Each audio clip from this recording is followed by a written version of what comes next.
మీరు శివుడిని ప్రార్థిస్తే ఆయన మీకు దారి చూపిస్తాడు. అవును, ఊహించండి, మీరు ఒక అడవిలో చిక్కుకుపోయారు.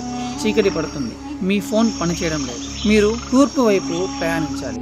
ఆకాశం వైపు చూసి ఉత్తర తెరను వెతుకుతారు, కానీ ఆ రోజు మబ్బులతో నిండి ఉంది. అప్పుడు మీరేం చేస్తారు? ఆశ్చర్యంగా అడవి మధ్యలో ఒక పురాతన ఆలయం కనిపిస్తుంది.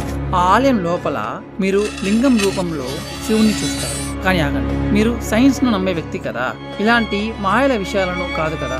అయినా సరే మీరు ఆలయంలోకి అడుగు పెట్టి శివుడి దగ్గరకు వెళితే ఆయన మీకు దారి చూపించవచ్చు. ఎలా? ఎందుకంటే లింగం మీద ఉండే స్పౌట్ ఎప్పుడు ఉత్తర దిశను సూచిస్తుంది.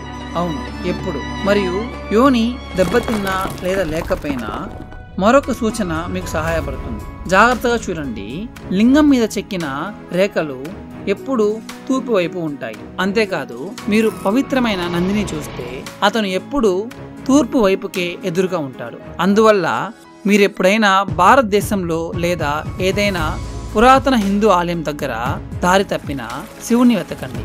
ఆయన మీకు ఇంటికి వెళ్లే దారి చూపించవచ్చు. ఆగండి, ఇదే కారణమా పురాతన శిల్పాకారులు ప్రతి చోట లింగాలను ఏర్పాటు చేయడానికి? మనకు దిశను చూపించడానికా?